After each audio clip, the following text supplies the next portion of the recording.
దేశవ్యాప్తంగా commercial gas సిలిండర్ల సరఫరాలో ఏర్పడిన ఆకస్మిక కొరత ఇప్పుడు హోటల్ రెస్టారెంట్ రంగాలను తీవ్ర ఆందోళనలోకి నెట్టింది. అంతర్జాతీయంగా నెలకొన్న భౌగోళిక రాజకీయ పరిణామాల నేపథ్యంలో కేంద్ర ప్రభుత్వం గృహ వినియోగదారులకు ప్రాధాన్యతనిస్తూ తీసుకున్న నిర్ణయాలు వాణిజ్య విభాగంపై ప్రభావం చూపుతున్నాయి. ముఖ్యంగా బెంగళూరు వంటి మెట్రో నగరాల్లో హోటల్ అసోసియేషన్లు ఇప్పటికే ప్రభుత్వానికి తమ గోడు వెళ్లబోసుకున్నాయి. ప్రత్యామ్నాయ ఇంధన వనరుల తక్షణమే అందుబాటులో లేకపోవడంతో గ్యాస్ సరఫరాలో అంతరాయం ఏర్పడితే సామాన్యుడి భోజనం భారం కావడమే కాకుండా లక్షలాది మంది కార్మికుల ఉపాధి దెబ్బతినే ప్రమాదం ఉంది. బెంగళూరుతో పాటు హైదరాబాద్, ముంబై వంటి ప్రధాన నగరాల్లోనూ గ్యాస్ కొరత కనిపిస్తోంది.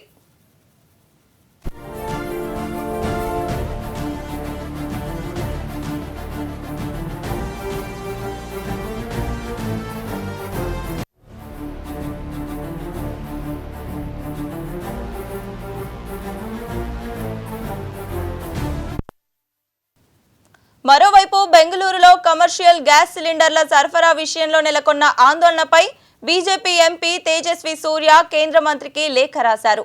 ప్రపంచవ్యాప్తంగా ఇంధన సరఫరాలో సవాళ్లు ఎదురవుతున్న తరుణంలో హోటల్స్, రెస్టారెంట్ రంగానికి వాణిజ్య ఎల్పీజీ నిరంతరాయంగా అందేలా చూడాలని బెంగళూరు సౌత్ ఎంపీ తేజస్వి సూర్య కేంద్ర ప్రభుత్వానికి కోరారు.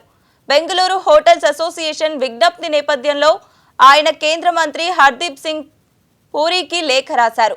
గృహ వినియోగదారులకు గ్యాస్ సరఫరాను స్థిరంగా ఉంచేందుకు ప్రభుత్వం తీసుకుంటున్న చర్యలను పరిశ్రమ స్వాగతిస్తుందని, కమర్షియల్ గ్యాస్ సరఫరాలలో అంతరాయం కలిగితే వేలాది మంది ఉపాధిపై ప్రభావం పడుతుందని ఆందోళన వ్యక్తం చేశారు. రెస్టారెంట్లకు తక్షణమే పీఎన్జీ లేదా ఎలక్ట్రిక్ వంటి వ్యవస్థలు అందుబాటులో లేవని, అందుకే ప్రస్తుత పంపిణీ వ్యవస్థ ద్వారా నిరంతర సరఫరా కొనసాగించాలని ఆయన విజ్ఞప్తి చేశారు.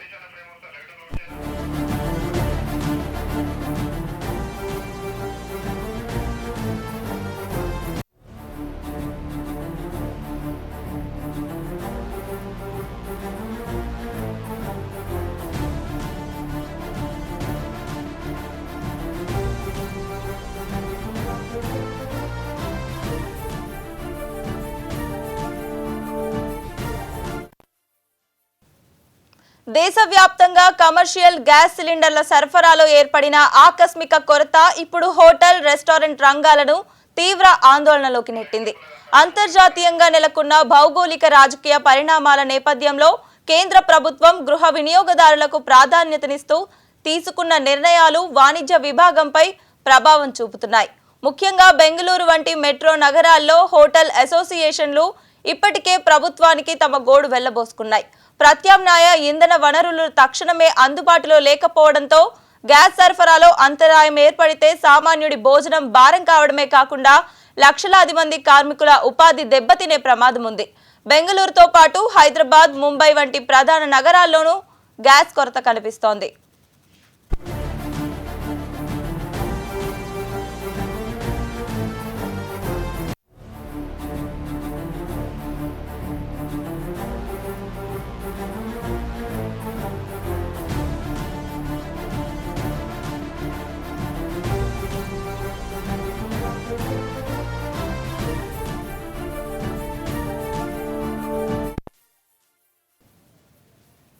మరోవైపు బెంగళూరులో కమర్షియల్ గ్యాస్ సిలిండర్ల సరఫరా విషయంలో నెలకొన్న ఆందోళనపై బీజేపీ ఎంపీ తేజస్వి సూర్య కేంద్ర మంత్రికి లేఖ రాశారు. ప్రపంచవ్యాప్తంగా ఇంధన సరఫరాలో సవాళ్లు ఎదురవుతున్న తరుణంలో హోటల్స్, రెస్టారెంట్ రంగానికి వాణిజ్య ఎల్పీజీ నిరంతరాయంగా అందేలా చూడాలని బెంగళూరు సౌత్ ఎంపీ తేజస్వి సూర్య కేంద్ర ప్రభుత్వాన్ని కోరారు. బెంగళూరు హోటల్స్ అసోసియేషన్ విజ్ఞప్తి నేపథ్యంలో ఆయన కేంద్ర మంత్రి హర్దీప్ సింగ్ పూరికి లేఖ రాశారు. గృహ వినియోగదారులకు గ్యాస్ సరఫరాను స్థిరంగా ఉంచేందుకు ప్రభుత్వం తీసుకుంటున్న చర్యలను పరిశ్రమ స్వాగతిస్తున్నప్పటికీ కమర్షియల్ గ్యాస్ సరఫరాలో అంతరాయం కలిగితే వేలాది మంది ఉపాధిపై ప్రభావం పడుతుందని ఆందోళన వ్యక్తం చేశారు. రెస్టారెంట్లకు తక్షణమే పీఎన్జీ లేదా ఎలక్ట్రిక్ వంటి వ్యవస్థలు అందుబాటులో లేవని, అందుకే ప్రస్తుత పంపిణీ వ్యవస్థ ద్వారా నిరంతర సరఫరా కొనసాగించాలని ఆయన విజ్ఞప్తి చేశారు.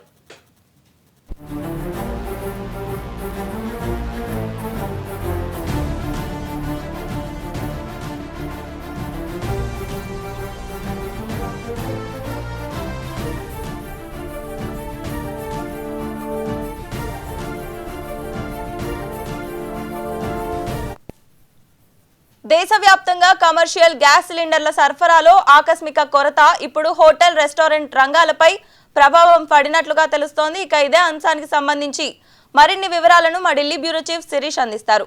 చెప్పండి శిరీష్. వెనెలా గల్ఫ్ యుద్ధం కారణంగా గల్ఫ్ దేశాల నుంచి ఇండియాకు రావాల్సిన గ్యాస్ సరఫరాలో తీవ్ర కోత అనేది కూడా ఏర్పడింది, అంతరాయం అనేది కూడా ఏర్పడింది. సో ఈ నేపథ్యంలో దేశంలో ఉన్న గ్యాస్ నిల్వలపైన ఆచితూచి వ్యవహరించాలి అని చెప్పేసి కూడా ఆయిల్ కంపెనీలు కూడా భావిస్తున్నాయి. సో ఈ నేపథ్యంలో గతంలో ఇష్టానుసారంగా సప్లై అనేది కూడా చేసిన సిలిండర్లపై ఇప్పుడు కొంత కోత అనేది కూడా విధించడం కూడా జరిగింది. గృహ అవసరాల కోసం వినియోగించే సిలిండర్లు ఏవైతే ఉన్నాయో అవి వాణిజ్య అవసరాల కోసం వినియోగించకుండా, అదేవిధంగా బ్లాక్ మార్కెటింగ్ అనేది కూడా చేపట్టకుండా ప్రభుత్వం చర్యలు తీసుకోవడం కూడా జరిగింది. ఇప్పుడు ఒక సిలిండర్కు మరొక సిలిండర్కు మధ్య వ్యత్యాసం అనేది కూడా 21 రోజుల నుంచి 25 రోజులకు పెంచడం కూడా జరిగింది. గతంలో 2-3 రోజుల్లోనే డెలివరీ అనేది కూడా డిస్ట్రిబ్యూషన్ కంపెనీలు అనేటివి కూడా ఇచ్చాయి, కానీ ఇప్పుడు దాన్ని పరిమితి పెంచడం కూడా జరిగింది.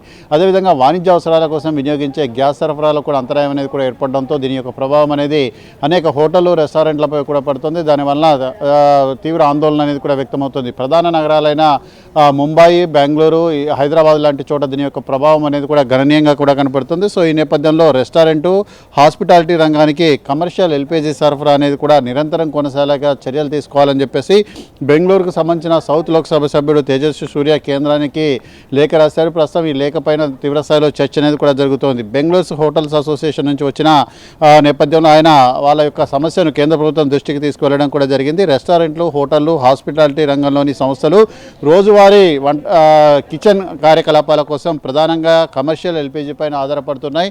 సో ఈ నేపథ్యంలో ఇతర రంగాల మాదిరి కాకుండా చాలా కమర్షియల్ కిచెన్లకు తక్షణ ప్రత్యామ్నాయంగా పిఎన్జీ కనెక్షను లేదంటే పెద్ద స్థాయిలో ఎలక్ట్రిక్ వ్యవస్థలు ఏంటి కూడా అందుబాటులో లేవని చెప్పేసి కూడా వాళ్ళు ఆవేదన అనేది కూడా వ్యక్తం చేస్తున్నారు. సో ఈ నేపథ్యంలో ఎల్పీజీ సరఫరాలో కనుక అంతరాయం అనేది కూడా ఏర్పడితే రెస్టారెంట్ల యొక్క కార్యకలాపాలు నిలిచిపోయే అవకాశం కూడా ఉంది. ఉద్యోగులు, వినియోగదారులకు అందించే సేవలపైన కూడా నేరుగా ప్రభావం అనేది కూడా పడే అవకాశం ఉందని చెప్పేసి హోటల్ ప్రతినిధులు చేసిన ఆందోళనను కేంద్ర ప్రభుత్వం దృష్టికి తీసుకువెళ్ళడం కూడా జరిగింది. దేశంలో గృహ అవసరాలకు సరిపడా ఎల్పీజీని అందించేందుకు ప్రభుత్వం చేస్తున్న ప్రయత్నాలకు హాస్పిటాలిటీ రంగం అనేది కూడా మద్దతు ఇస్తోంది. అయితే కమర్షియల్ సంస్థలకు కూడా ప్రస్తుతం ఇలాంటి అంతరాయం లేకుండా గ్యాస్ను పంపిణీ చేయాలని చెప్పేసి కూడా కోరుతున్నారు. సో మొత్తం మీద కూడా ఈ అంశాన్ని పరిశీలించి హాస్పిటాలిటీ రంగానికి కమర్షియల్ ఎల్పీజీ సరఫరాను నిరంతరం కొనసాగించేలాగా చర్యలు తీసుకోవాలని చెప్పేసి కేంద్ర పెట్రోలియం శాఖ మంత్రి హర్దీప్ సింగ్ పూరిని కోరారు. అయితే దీనిపైన కేంద్ర ప్రభుత్వం సమీక్ష అనేది కూడా చేస్తుంది. మధ్యాహ్నం 1 గంటలకు కేంద్ర కేబినెట్ సమావేశం అనేది కూడా ఉంటుంది. కేంద్ర కేబినెట్ సమావేశంలో ఈ అంశంపై ప్రధానంగా చర్చ అనేది కూడా జరిగే అవకాశం కూడా ఉంది. ఎందుకంటే హోటల్స్, హాస్పిటాలిటీ రంగం పైన ప్రభావం అనేది కూడా చూపిస్తే దానివల్ల ఇది అనేక ఇతర రంగాలపై ప్రభావం అనేది కూడా చూపించే అవకాశం కూడా ఉంది. కాబట్టి దిద్దుబాటు చర్యలు కూడా తీసుకున్నారు. ఇప్పటికే ఏదైతే డిస్ట్రిబ్యూషన్ కంపెనీలు ఏవైతే ఉంటాయో వాటికి ఎల్పీజీ సరఫరాను మరింత పెంచాలని చెప్పేసి కూడా కేంద్ర ప్రభుత్వం సూచించింది. ముఖ్యంగా వాణిజ్య అవసరాల కోసం, అంటే ఎరువుల కర్మాగారాలు, ఇతరత్ర వాటికి కోసం సరఫరాను నియంత్రించి వీటికి సరఫరాను పెంచాలని చెప్పేసి కూడా కేంద్ర ప్రభుత్వం ఆదేశాలంటే కూడా జారీ చేసింది. సో ఈ నేపథ్యంలో ఇటు అంత్యక్రియలకు కూడా దీని యొక్క ప్రభావం అనేది కూడా పడే అవకాశం ఉంది. చాలా చోట్ల ప్రధాన నగరాల్లో ఎలక్ట్రిక్ వ్యవస్థలే కాకుండా గ్యాస్ ఆధారిత క్రిమియేషన్ వ్యవస్థలు అనేవి కూడా ఉన్నాయి. వాటికి గ్యాస్ సరఫరా అనేది కూడా నిలిచిపోతే తద్వారా అలాంటి వ్యవస్థలకు ఇబ్బంది అనేది కూడా ఏర్పడే అవకాశం కూడా ఉందన్న ఆందోళన అనేది కూడా వ్యక్తమవుతోంది. ప్రస్తుతానికైతే కేంద్ర ప్రభుత్వం హాస్పిటాలిటీ రంగం, అదేవిధంగా హోటళ్లకు సరఫరా అయ్యే ఎల్పీజీ సరఫరా పైన ప్రధానంగా దృష్టి సారించడం కూడా జరిగింది. అవసరమైతే రేట్లను పెంచైనా కూడా నిరంతరం సరఫరా కొనసాగించాలని చెప్పేసి కూడా ఒక అభిప్రాయం అనేది కూడా వ్యక్తమవుతున్న నేపథ్యంలో ఇటు ఆస్ట్రేలియా కానీ, కెనడా లాంటి దేశాల నుంచి సరఫరాను పెంచి తద్వారా అంటే కొంత ఎక్కువ రేటుకైనా సిలిండర్లను అందించేందుకు చర్యలంటి కూడా చేపట్టబోతున్నట్లుగా కూడా తెలుస్తుంది. సో మొత్తం మీద కూడా కేంద్ర ప్రభుత్వం ఈరోజు రివ్యూ చేసిన తర్వాత ఒక నిర్ణయం అనేది కూడా తీసుకుంటారు.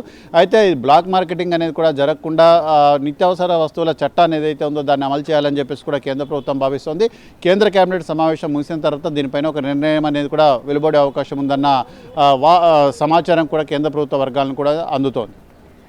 రైట్ శిరీష్, అలాగే మొదట్లో కేంద్రం ఏదైతే 48 రోజులకు సరిపడా సిలిండర్స్ అయితే గ్యాస్ అయితే సరఫరా చేయడంలో అంతరాయం అయితే కలగదు అని చెప్పారు.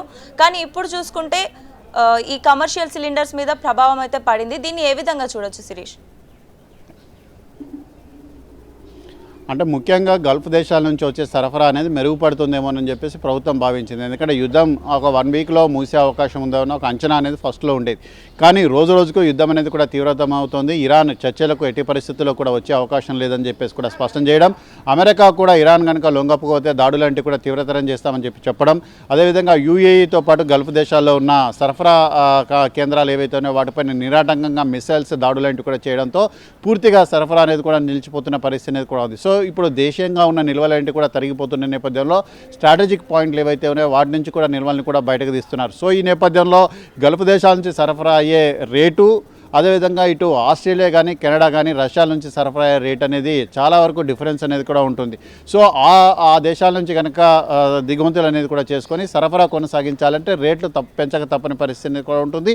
ఒకవేళ పాత రేటుకే కనుక ఇవ్వాలంటే మాత్రం ఆయిల్ కంపెనీల నష్టాలను భరించాల్సిన పరిస్థితి ఉంటుంది. సో ఈ నేపథ్యంలో ఇటు ఆయిల్ కంపెనీలకు కేంద్ర ప్రభుత్వం నుంచి ఒక క్లియర్ డైరెక్షన్ వచ్చేంత వరకు వాళ్ళు ముందుకు వెళ్ళే అవకాశం అనేది కూడా ఉండదు. సో కేంద్ర ప్రభుత్వం నుంచి వాళ్ళకు ఒక క్లియర్ డైరెక్షన్ వస్తే అప్పుడు ఆ మేరకు వాళ్ళు ఎక్కువ రేటు కొనైనా సరఫరాను కొనసాగించేందుకు ఆస్కారం అనేది కూడా ఉంటుంది.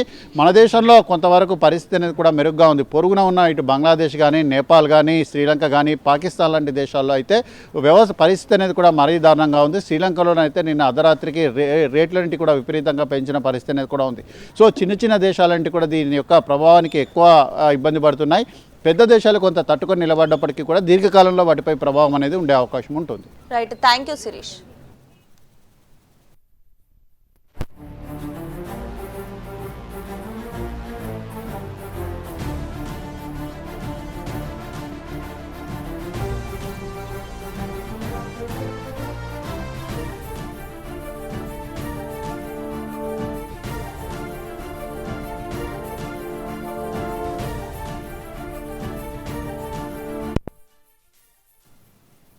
దేశవ్యాప్తంగా కమర్షియల్